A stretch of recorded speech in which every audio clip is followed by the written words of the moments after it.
Salut, c'est Victor, j'espère que vous allez bien et aujourd'hui on se retrouve pour parler des nouveautés qui vont arriver pour l'année 2021 à Disneyland Paris.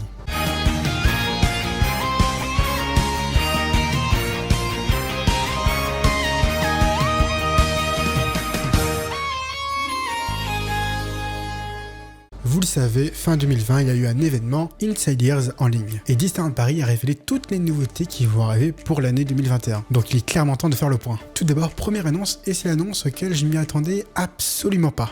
Vous le savez, ça fait plusieurs années qu'on sait qu'une réhabilitation du château est prévue, mais on ne savait pas pour quand. Et bien lors de cet événement, Disneyland Paris a annoncé la fermeture du château à partir de janvier 2021 pour une réhabilitation complète du château jusqu'au 30e anniversaire. C'est-à-dire que le château reste fermé de janvier 2021 jusqu'à certainement mars 2022. Donc pendant plus d'un an. Bien entendu, à la place, vous pourrez retrouver une bâche qui va recouvrir le château. Bon, comme je l'ai dit tout à l'heure, ça fait longtemps qu'on est au courant de cette information. Bon, tout d'abord, Natasha Rafalski avait révélé en 2019 qu'il travaillait durement pour cette réhabilitation. Mais ce n'est pas tout. Vous le savez, depuis plusieurs années, tous les parcs Disney transforment leur château. Enfin, font une réhabilitation quoi. J'ai bien dit tous les châteaux. Bon, je ne compte pas Shanghai Disney Resort parce que forcément, Shanghai Disneyland, il date d'il y a 4 ans quoi. Donc il est encore neuf quoi. Bon, sinon, Disneyland Resort a eu sa réhab. Tokyo Disney Resort aussi. Hong Kong Disneyland a eu son ajout, sa transformation. Puis il y a eu Walt Disney World.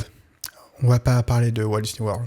Bon, pour être honnête, d'après ce qu'on peut voir dans la vidéo qui a été présentée, cette réhabilitation ressemble étrangement à la réhabilitation qu'il y a à Disneyland Resort. On va pas se mentir, c'est quasiment les mêmes couleurs, ça va être à peu près le même style de réhab qu'on aura. Mais ce n'est pas tout, ce n'est pas non plus qu'un changement de peinture, car en effet, il y a certaines tours qui vont être carrément remplacées.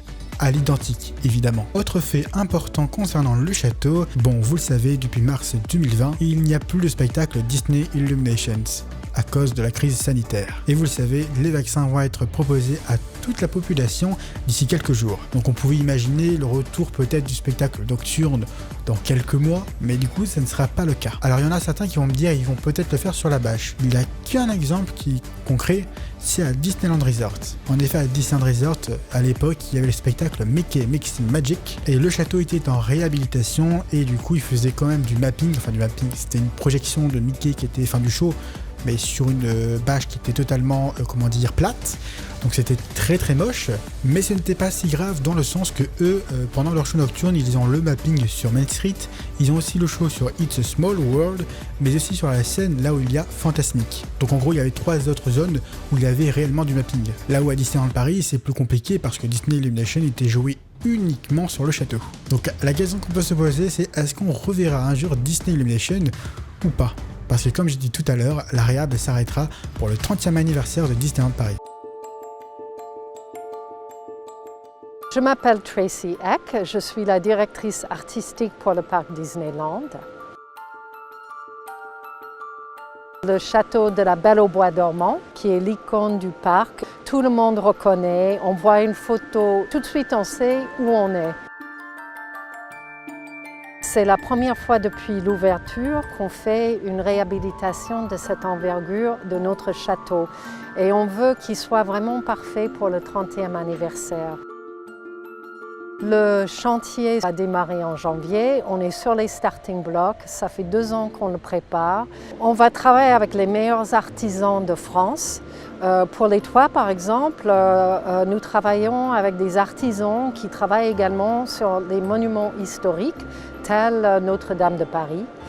Et on reconstruit entièrement hors site certaines tours et on va les emmener avec une grue, enlever l'ancienne et mettre la nouvelle tour en place.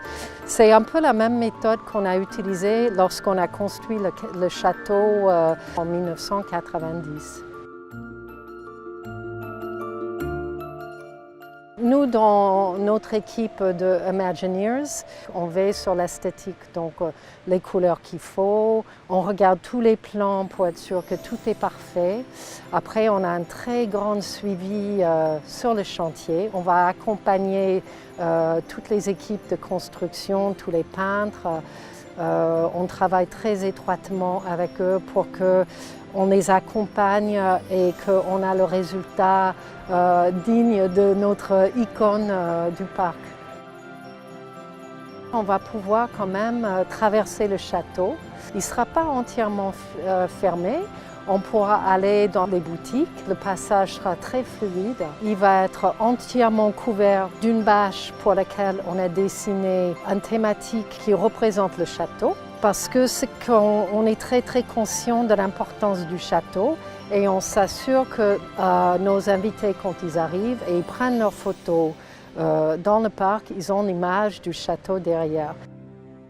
Bon, vous le savez, en janvier 2020, l'attraction Buzz Lightyear Laser Blast a fermé ses portes, pour une transformation qui était plus que nécessaire. Toute l'attraction a été mise à jour, que ce soit au niveau décoration intérieure, mais aussi extérieure. Il y a des lumières LED qui ont été ajoutées, qui ont été remplacées, etc. Bref, en gros, on va retrouver l'attraction comme si elle était toute nouvelle. D'ailleurs, Disneyland Paris a annoncé que l'attraction ouvrira ses portes en février 2021, ce qui est plutôt une excellente nouvelle. Nous nous trouvons aujourd'hui dans l'attraction Buzz Lightyear Laser Blast, qui est en réhabilitation depuis maintenant 1 an et qui devrait réouvrir au mois de février cette année. C'est une attraction qui a du vécu et il était nécessaire de refaire un travail de fond, aussi bien dans les décors qu'au niveau des personnages. Cette réhabilitation se fait avec 2 équipes différentes. D'une partie la maintenance à l'intérieur et d'autre partie le pôle construction sur la partie extérieure. La majeure partie de la réhabilitation s'est portée sur tout ce qui était effets spéciaux et éclairage. On est passé de néon haute tension sur tout ce qui est soubassement de façade à des rubans LED.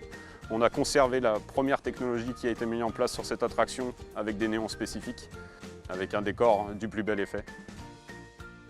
Cette attraction a la particularité d'être un dark ride éclairé en lumière qu'on appelle la lumière blacklight, qui est en réalité de la lumière ultraviolette. Pour ma part, il a fallu identifier les zones à restaurer suite au changement des éclairages blacklight qui ont eu lieu dans toutes les scènes. Il s'agit de repeindre tous les décors et les personnages pour retrouver l'éclat d'origine et avoir un résultat de couleurs très flashy et assez atypique. Les peintres ont vraiment été dans le détail sur ce qu'il y avait à reprendre. On a vraiment une grosse valeur artistique retrouvée sur l'attraction et pour l'expérience.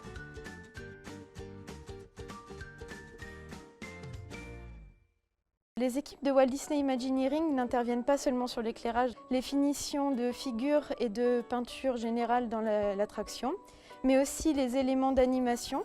Autre nouveauté, mais plus qu'importante, car il s'agit de l'extension du parc Walt Disney Studios, il s'agit de l'attraction Cars Route 66. Vous le savez, ça fait des mois et des mois que l'attraction est en chantier. D'ailleurs, on pense à Studio Tram Tour qui a fermé ses portes en janvier dernier. Et donc, grâce à la vidéo qui a été présentée, on a pu voir quelques éléments du décor qui s'ajoutera dans l'attraction. Nous avons notamment pu voir Catastrophe Canyon avec le fameux camion d'Inoco, puis on a pu voir aussi Martin et d'autres éléments du décor. L'attraction de base aurait dû ouvrir l'été 2020, mais vous savez, encore une fois, à cause du Covid, l'attraction a pris du retard. Mais rassurez-vous, l'attraction arrivera bien pour 2021 du coup. Pour le moment, Disneyland Paris n'a communiqué aucune date. D'ailleurs, petit aparté, car il y a aussi quelques temps, on a pu voir tout simplement à quoi allait ressembler la gare de l'attraction. Je tiens aussi à préciser que cette illustration est tout simplement faite pour qu'on voit à quoi ressemble le bâtiment, il n'y a pas les couleurs, etc. Bref, clairement, je pense que cette attraction va faire énormément du bien au parc Walt Disney Studios. Bien entendu, il ne faudra pas comparer cette attraction avec les plus grosses attractions du parc, parce que ce n'est clairement pas l'ambition de cette attraction, et bien entendu, il ne faut pas dire que ça sera pas ouf.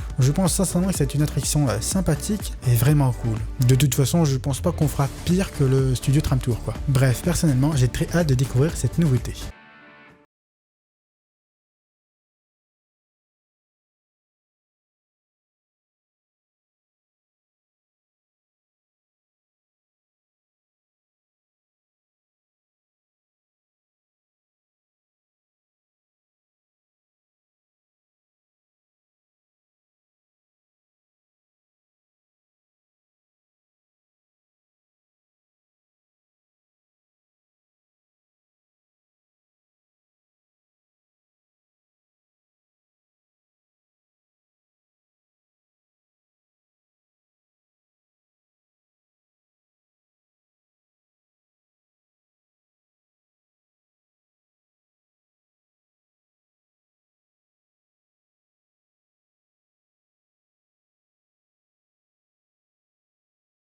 Colleagues at Pixar, as well as some of the artisans that are nearby Disneyland Paris or just a stone's throw away to transform the tram experience.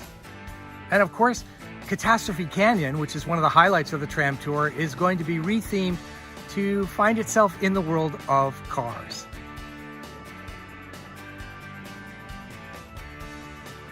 This is all part of the transformation of the Walt Disney Studios, and we're excited to have you step on board the tram and travel down Route 66 next year. Bon, on en sait aussi davantage sur le fameux spectacle Disney Junior A Dream Factory. On a notamment pu voir le décor qui est juste splendide. On a notamment pu voir que les décors sont en mouvement et que les personnages Disney pourront jouer avec les décors. Et ça, je trouve que c'est déjà exceptionnel. On a notamment aussi pu découvrir une musique qui sera jouée tout simplement pendant le spectacle.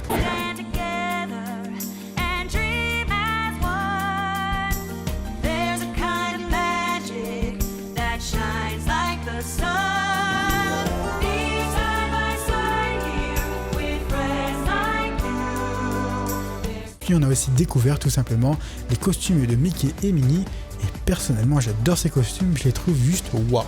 Je suis vraiment ravi d'avoir été avec vous là. Écoute, nous on était très contents de t'accueillir, mais c'est pas fini, on a encore une petite surprise pour toi. Ta-da!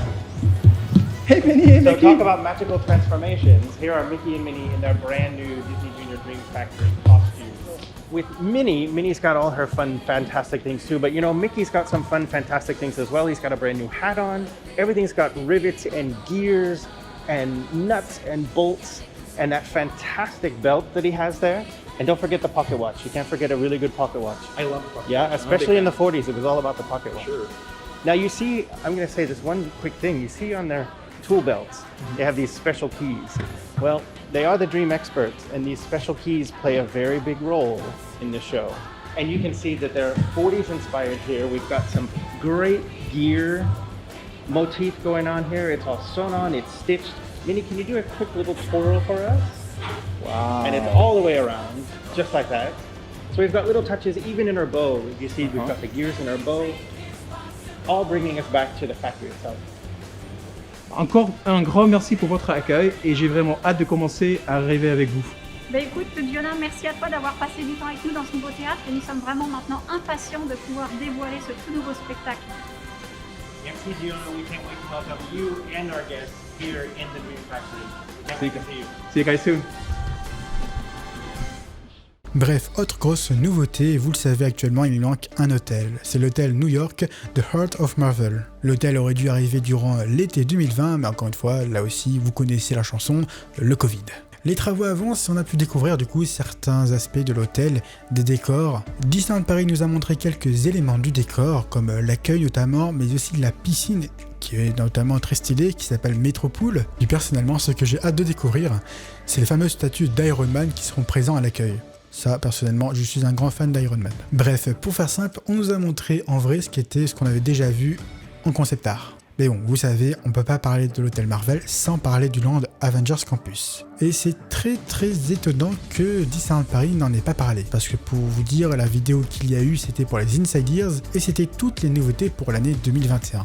Et le Land n'y était pas. Ce qui veut clairement dire que le Land n'ouvrira pas pour l'année 2021. Le fait que le Land ne soit pas présent dans leur vidéo laisse penser que le Land ouvrira pour peut-être le 30e anniversaire de Disneyland Paris. Selon moi, je pense que ça serait le plus logique d'un point de vue marketing. Et vu que l'année 2021 est très incertaine aussi, je pense que c'est la meilleure des solutions. Et puis en plus, pour être totalement honnête, je me vois très mal me balader dans le Land Marvel avec un masque. Le Land Marvel qui semble être très immersif, avec un masque, ça retire ce côté immersion quoi. Bref, pour moi, franchement, le fait de repousser ça à 2022, c'est clairement la meilleure des solutions. Puis il ne faut pas non plus oublier qu'on aura quand même des nouveautés majeures, comme Cars Route 66 ou encore Disney Junior A Dream Factory. Mais Disneyland Paris a aussi annoncé du merchandise, car évidemment, comme chaque année, nous allons tout simplement pouvoir retrouver des produits de l'année 2021. Et ça c'est cool. On va notamment aussi pouvoir retrouver un nouveau livre, car comme vous le savez, il y a eu le livre Pirates des Caraïbes, puis le livre Phantom Manor, maintenant ça va être le livre Space Mountain, et ça c'est cool. Mais ce n'est pas fini, car en plus de cela, il y aura une clé qui sortira courant 2021. Puis aussi Disneyland Paris a présenté une petite statue à l'effigie d'Iron Man qui s'allume en plus. Je vais être honnête avec vous, je pense que je vais l'acheter direct. Puis aussi, je tenais à préciser que Disneyland Paris n'a pas communiqué sur le fait qu'il y aurait une saison ou non cette année. Bien entendu, comme je l'ai dit tout à l'heure, l'année 2021 est encore très incertaine. Cela va aussi dépendre de combien de doses vont être disponibles dans les prochaines semaines, prochains mois. Peut-être que Disneyland Paris pourra retrouver certains shows cet été ou cet automne par exemple, mais évidemment il est beaucoup trop tôt pour en parler. Personnellement, l'annonce qui m'a le plus hype, c'est vraiment cette réhabilitation du château qui était clairement plus que nécessaire. Mais aussi la question que je me pose, où va-t-on retrouver Disney Illumination? Est-ce que c'est fini pour ce spectacle nocturne, ou est-ce que Disneyland Paris va le projeter sur la bâche, ou alors est-ce que Disneyland Paris va le présenter ailleurs? Bref, cette question me turlupine quoi. Bref, n'hésitez pas à me dire ce que vous en pensez en commentaire, à lâcher un gros pouce bleu, et puis en tout cas nous on se retrouve très vite pour une prochaine vidéo. Sur ce, à la prochaine, ciao.